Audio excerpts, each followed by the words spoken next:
of the United States and the European more specifically.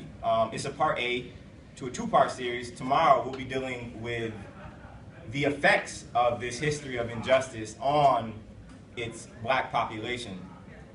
And so today, as I said, we want to look at the developmental morality, I guess you could say, of the European in America, and essentially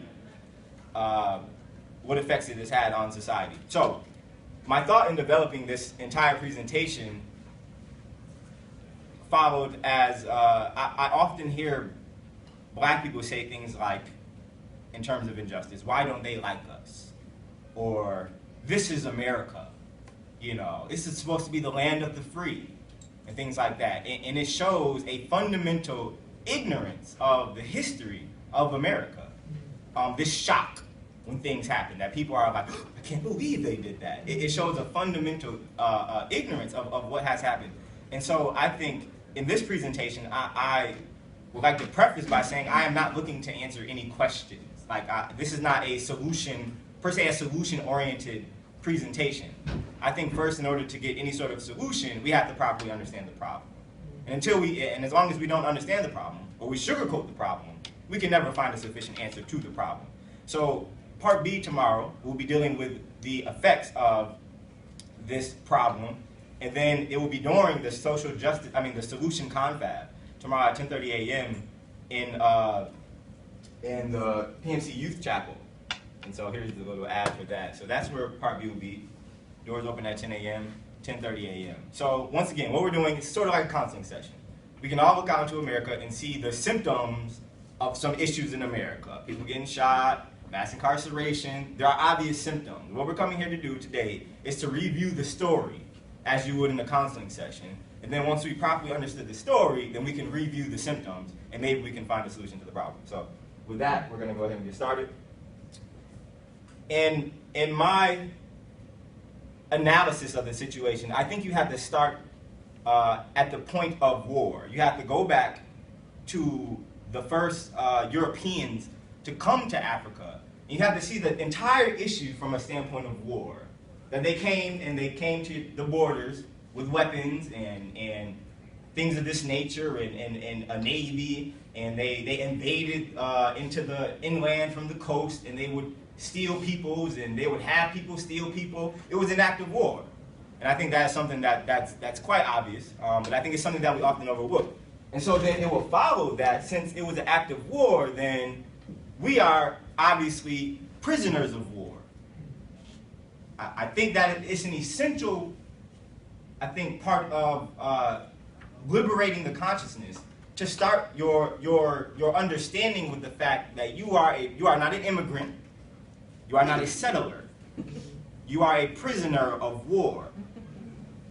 Don't they look like prisoners? Okay, so we'll keep it going. And so, doing some research, John Hickman, 2009, he talked about the morally illegitimate purposes for capture and detainment.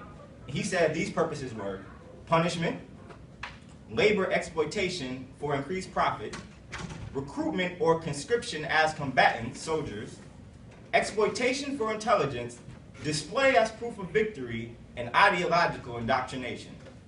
That's something we're going to be dealing with tomorrow, ideological indoctrination. He goes on to say that neither elites nor masses within the society whose state holds them captives and continuing custody typically view them as part of the moral community. Continuing custody does not alter the perceived status of captives as outlanders or barbarians who cannot be intuitively invested without expectations of reciprocity. What they're saying is, right here, is that they cannot be expected or given full access to society without reciprocating what we've done to them. They're afraid revenge is going to come. So we cannot let them fully into society, or they may at some point repay us what we gave to them, or what we took from them. The fact of captivity is a powerful barrier to learning about captives and including them within the moral community. When we know little of others, we have scant evidence to help us to decide definitively what our attitude, beliefs, and suspicions about them really are. because it is far easier to be self-deceived about distant than about domestic injustice. Unjust persons persuade themselves with little psychic cost that brutality and dishonesty are proper and prudent. So, some things that we have to consider, some considerations are, from Hickman, captives are not viewed as part of society. Prolonged, excuse the typo, residency has little effect on perception of captives. There is an expectation of revenge. The captive persuades themselves of the morality of captivity. The detainment is economic in nature.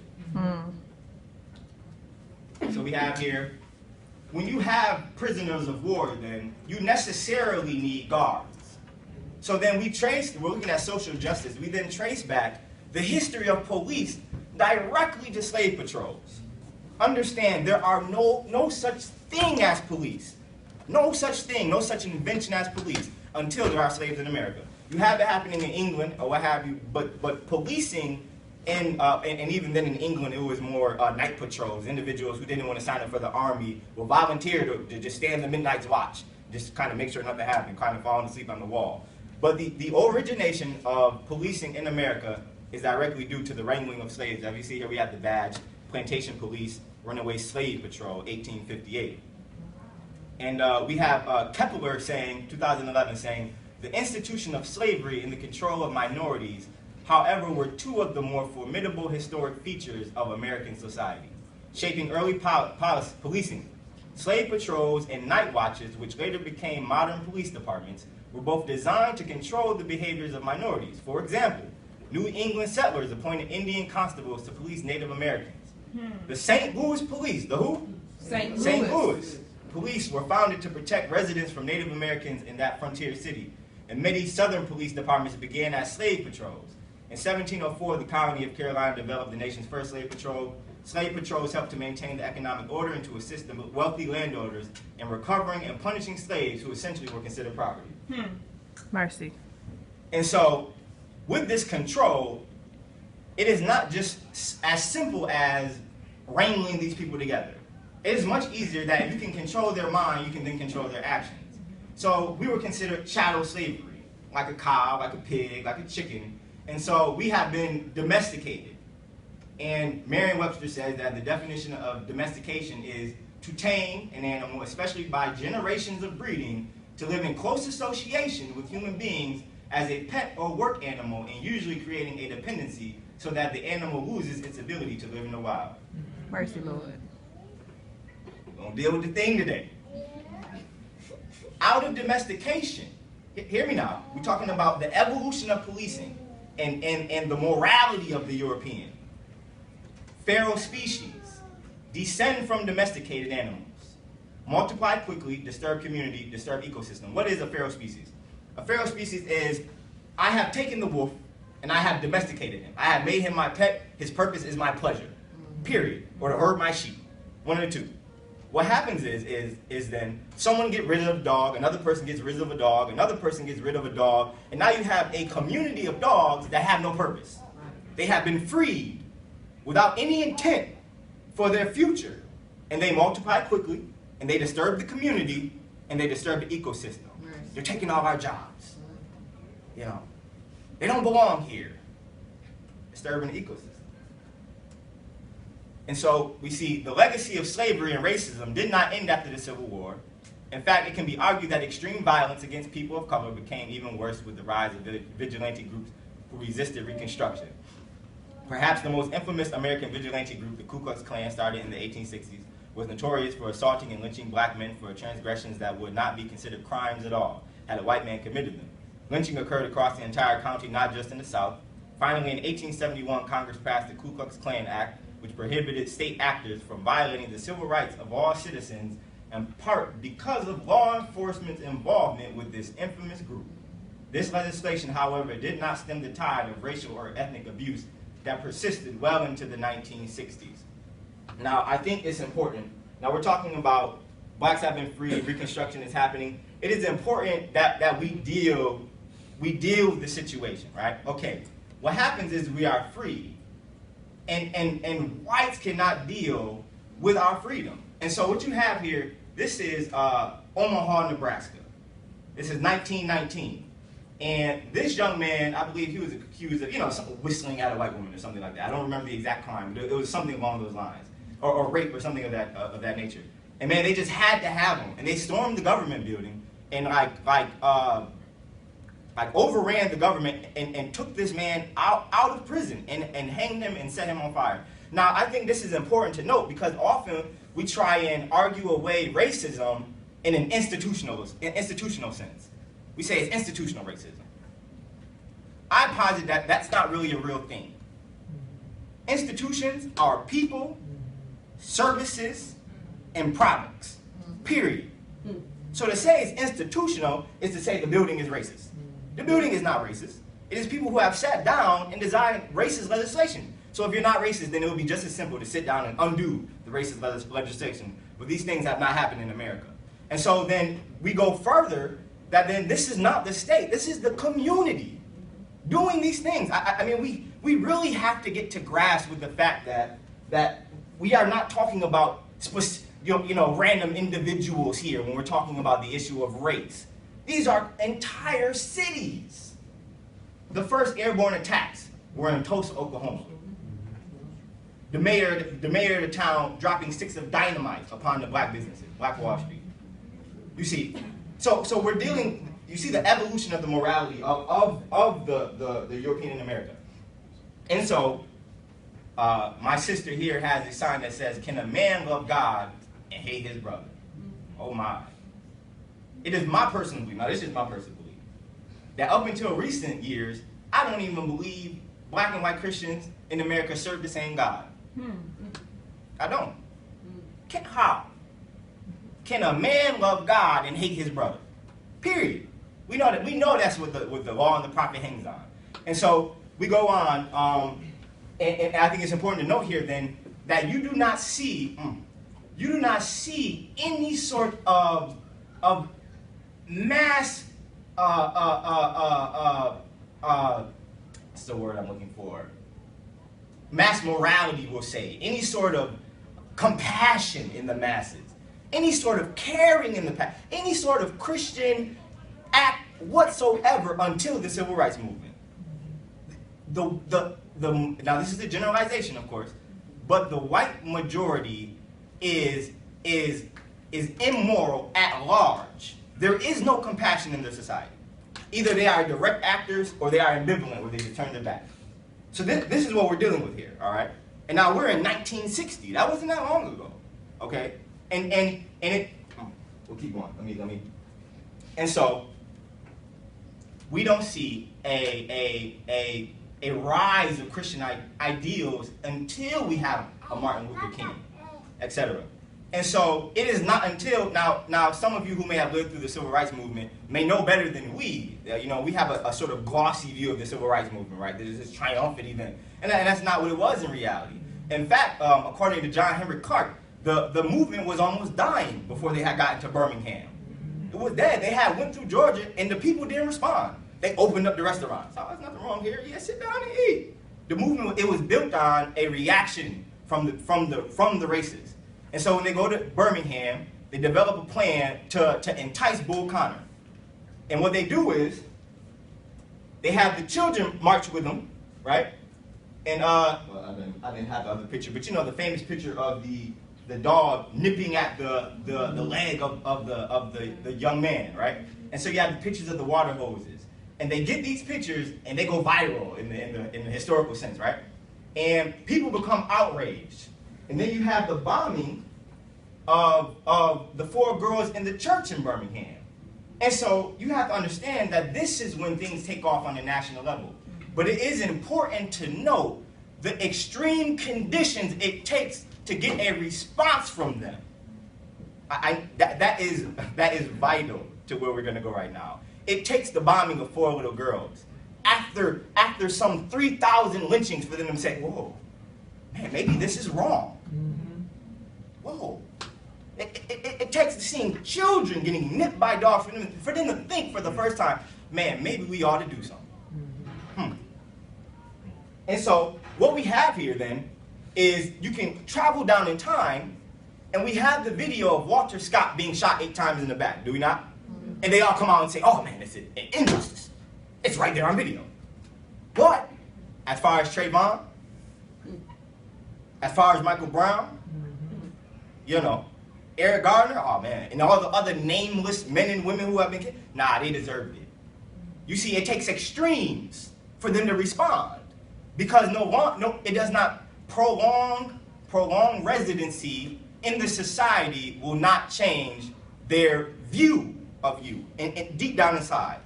And so we're at the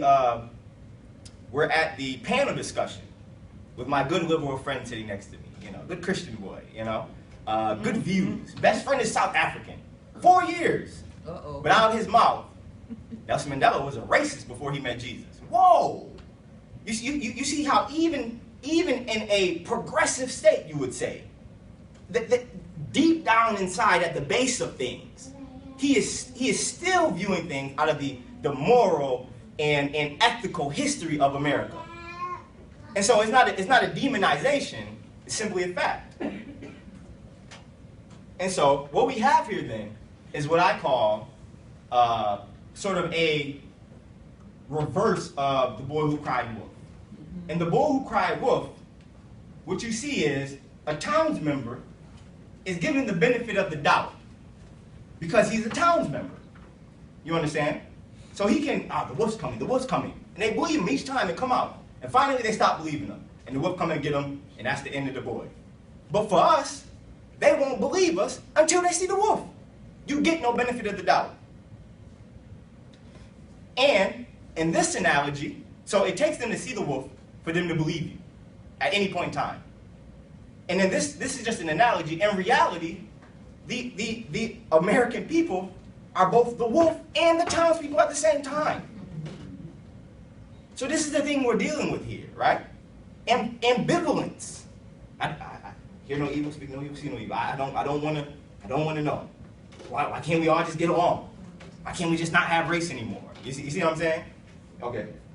And so we keep going, and my inspiration, Malcolm X says, if you're not careful, the newspapers will have you hating the people who are being oppressed and loving the people who are doing the oppressing. Mm-hmm. And so it is essential right now to do at least a very brief breakdown of capitalism. Capitalism, right? Classism, upper, middle, lower. First, we just have upper and lower. And of course, this creates dissension among the lower classes because profits are wages stolen from the workers. I forget who said it.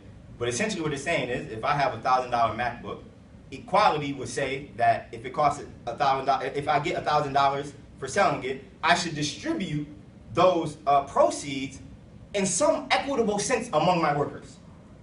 But instead, I'll make $1,000 per MacBook and pay you 20 cents per MacBook. And that's capitalism. And so obviously, the lower class becomes incensed and enraged, and they want to take down the upper classes. So what they do is they create a middle class of people to serve as a buffer between the lower and the upper. And so the middle class gets advantages that the lower class doesn't get. But not quite what they aspire to be the upper class, but they're never going to get there. And so what happens is when the lower class gets enraged, the upper class says, whoa, whoa, whoa, whoa, whoa, we don't hear anything, we don't see anything, because I have my 2-house garage and I have my nice little job, and if you disturb them, you're going to disturb me. And I'm just comfortable enough not to care what they're doing to y'all. And so what we have here then is now we've talked about moving through the civil rights movement, right? And you have this distress coming up from the rage and the institutional racism of the American people. And so what they do then is, let me see what my next slide is.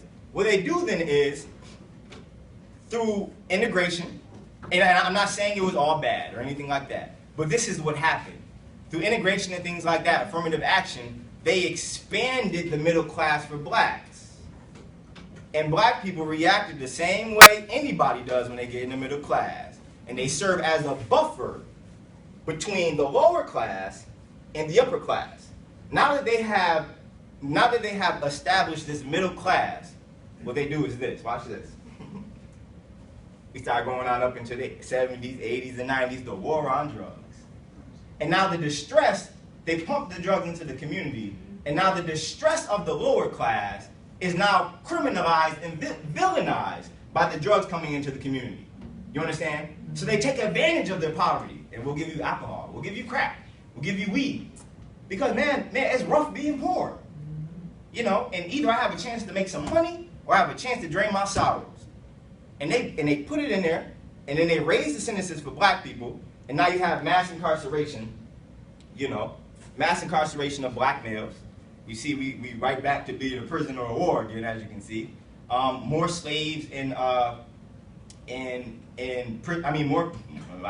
more slaves in prison right now than there were when we were free, quote unquote. And so, if we keep going, what we see then is that things haven't really changed. Just the visual. I mean, you have to see it. Things have not really changed. There has been no moral shift in society. And I really do wish, I was hoping that there would be more of our Caucasian brothers and sisters in here, because I think it is essential for us to deal with the deep-seated racism that is inside of not all, and I can't give a number, even the majority or what have you, but I mean, it's there, and you see it on Fox News. You see it on news when they begin explaining away why he shouldn't have ran. What does that have to do with getting, like, when did that become okay? And so, in essence, what I'm saying is that if we go back to the beginning, prolonged residency in the society does not change the view. It is still an economic business. Even though this, you know, civil rights and all that, we were good enough for war, but we weren't good enough to work with. And so, I point these things out. That's pretty much the end of the presentation. And I want to be clear that this was not simply a barrage of attacks on white people in America. I think it is just vital to understand the situation we're dealing with.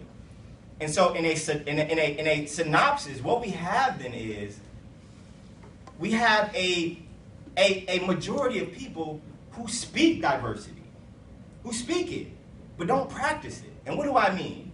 Are the people from mass incarceration still in prison? Do we know what was wrong? Have they signed any of them out? No. More than that, they put prisons on the stock market. And states take subsidies from private companies to expand prisons. And so they speak equality, man, but they don't practice it. Louis Farrakhan said, we cannot sacrifice another generation of black youth hoping white people will treat us better. At some point, we got to help ourselves. That's just the long and short of it. And so when I say I don't have a solution tonight, I really want us to go home and think. Think about where we stand. And what we will be dealing with tomorrow is how this has affected us personally. Okay? We're going to deal with the thing. We looked at them, now we're going to look at us. Because I heard somebody on Twitter yesterday talking about when our forefathers came to America, we killed off all the Indians.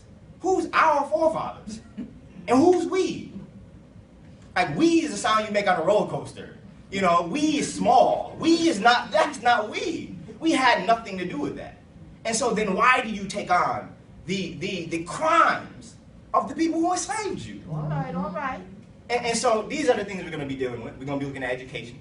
We're going to be looking at a lot of things and how it has affected us. How this feral species mentality, this no future for these loose cats and dogs, how this has affected us, the low self-esteem, the hopelessness, and things of that nature, and how we view ourselves. We're going to talk about the mindset of Africans before slavery and the mindset of black folks when they got free. We're going to look at the thing, okay?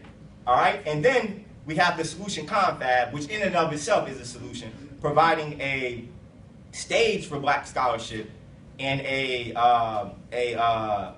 advertisement for black scholarship, a push for black scholarship. So that in and of itself is an answer. But we're going to deal with some solutions tomorrow. So that's pretty much what I have. That's my presentation. Hope you all enjoyed it.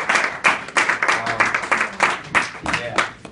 And we we can take some questions, if you all don't mind. Yeah, just a thought. Are you going to deal tomorrow in your presentation about the church being one of the organizations to help deal with the issue today? Because even in history, if you look at history, the church was the place where all black people met together to strategize and to talk about, ways we can overcome. Indeed. That's not something I planned on touching on, to be honest with you. But I think, especially considering, the church is essential to any forward progress. There is no other mass gathering of black people other than your random HBCU or the church. Where else will you go? The barbershop? Is that where we're going to organize that? So it has to be the church. There's no other institution set up as it stands right now that could ever serve as a hub for black people. So I think it's vital, but it's not something I was going to touch on. But I also think that there is also there's some negatives to the church as well. And I see it again. There's some negatives to it as well. It can sometimes with the wrong teachings, man, it can serve to pacify people and sort of just create this individual who is okay with being trampled and run over, without properly understanding Scripture or why Jesus did what he did, or what his purpose was in doing what he did, as if the Exodus story never existed, So there are some pluses and negatives to working with the church, but I definitely think it's essential that we find a way to work with the church. Yeah. Yes, ma'am. First, clarification question, and then follow up to that. Clarification, so you were saying that you're hoping that black scholarship is a result of this conversation that we're having right now? Was that correct? No. What we did was, me and Chaplain Polite, we sat down in 2014, like December or what have you, and we discussed starting a Black Research Symposium to promote Black scholarship and to give a platform for Black scholarship and to fund Black scholarship. So we're going to be giving out scholarships for the event. Not tomorrow. Tomorrow's a kickoff event, but in the next year we're going to begin accepting papers. Okay. My follow-up question is, what are you anticipating or expecting to be the result of the Black scholarship? What I'm expecting to be, the first thing I think, once again, one of my favorites, John Henry Clark says, the purpose of education is to solve problems. We have black students in the behavioral sciences doing research on the correlation between a person's height and shoe color. We really need those minds to start working towards the alleviation of our troubles. And so that's the most basic of purposes behind the research symposium. And of course I have big dreams for it, and I'm hoping that it can serve some other purposes in the future. If I can follow up, it might be disturbing me, right? I'll be honest. What are you hoping to be a source of funding for the symposium? That's a good question. Chaplain Polite has some personal sources that he had. I have a few funders, and it would just be a fundraising situation, just beginning the search. I don't think there's, maybe there is some template out there or what have you, but it will probably begin with just people that we know who are, fairly successful, that may have a passion for this sort of thing, that would like to fund this sort of idea. There's also the hope of maybe presenting workshops where it can become a thing where certain individuals, say professionals, have to provide a fee to come to these workshops and whatnot, and they can serve to fund the scholarships and that sort of thing. You asked a good question in your presentation about why we don't see more of our Caucasian brothers and sisters here, and Dr. Gabriel asked me the same thing at the end of Dr. Buckley's speech. Where are the other Caucasian students on our campus? So what is your take on that? Why do you think we don't have more white students are here who are participating in the conference today? My personal opinion, I think it's sort of I think it's, to be honest with you, almost an arrogance. Like when you feel superior and you don't believe a certain thing is true, you often just turn your back. You're like, man, look, come on, man, again, stop it, man. You're just making excuses kind of thing. Like, can't we all just get along? Like, you feel like, without even knowing the situation, that you have a solution to the situation. With having read no, I mean, probably most, Caucasian kids on this campus have probably not read ever one book written by a person of color, So I think it has something to do with that. Just a sort of a ambivalence. Just they don't know, and since they don't know, they don't really care. They don't see it, so it's not a major issue for them to come out. I'd much rather just sit out on the beach, and I'm not mad at that. I'm not necessarily, my major concern is not with them coming and learning. My major concern is with us learning and organizing. And I think, because once again, Louis Farrakhan, we can't waste another generation hoping white people are going to have some moral awakening that has yet to happen in the history, we'll just say. I have a follow-up question to that too. This is my 4th year teaching here, and before Ferguson, every year I would have students in my class who would say, racism, I'm talking about black students, not white students, racism doesn't exist anymore. And I have to have a long discussion with my students, my peeps, about that. Not the white students, but the black students. And so I told them this year, I said, thank God. I said, I'm not happy what happened with Ferguson, but at least I don't have to have a discussion with you all about racism. That's good. Yeah. Yes, sir. Yeah, well, it's quite obvious that racism exists in the United States, just that it has taken on a different shape, in a very subtle ways in the church, in St. Andrews. It's quite obvious. How can you identify when an action or injustice done to a black person is racially motivated and when it's not? Can you identify that? I think that's extremely difficult. You can't really tell intention. Even I think certain courts have ruled that if you cannot, for a fact, prove, pretty much what Michelle Alexander says, anything short of a confession that it was a racist act, you're not really going to get any alleviation of your trouble. And so you really only see it when our Caucasian brothers and sisters just have an outburst of passion, like, man, just keep it 100. Like, I don't like you, because you're black. And so it happens, man. And but oftentimes, they're able to just, hey, I felt threatened. They just weren't qualified, kind of thing. So I don't know. Do you think it's possible that sometimes injustice done to a black person may not always as a result of racism? Is that possible? Sure. Just general injustice happens everywhere. Definitely. But I don't know what would be the purpose or like what you would gain from trying to parse between racist and non-racist acts. I think there's just a general issue in the country, and I don't think it's something that you can like you can quantify or turn into a statistic. Like 75% of acts against whites and blacks. I don't think that's a reality. So I don't know. But I hear what you're saying though. Yeah, there are some actions that are quite obvious as a result of racism, like what happened in Alabama, bombing the church, and putting someone at the back of the bus. Those are obvious examples of racism. I guess it would be the question that I guess would want you or want everybody to think on is then, what isn't a racist act? Like when something happens, what is the qualifications of saying, this was a racist act or not? I think it's sort of just we have like this history in our DNA. You just kind of know when someone's doing the thing to you. So I don't know. Well, an example that I would cite is if a white cop pulls over a black person, it might not be, but could be labeled as racism. So that might be an example. Yeah. It may not be. So I guess if we can go here, and there. No, I'm not saying it may. Yeah. I just wanted to know, because I'm thinking about, we talk about diversity of people of color, but sometimes we don't talk about Hispanics and Asians and them as well. And I was talking to one of my friends, and she's Hispanic, and she was very angry by the fact that we had an African American, based, I guess, discussion and all of that. And so I wonder where that comes from, because if diversity is for all people, why would she be so offended if we're speaking on behalf of her as well?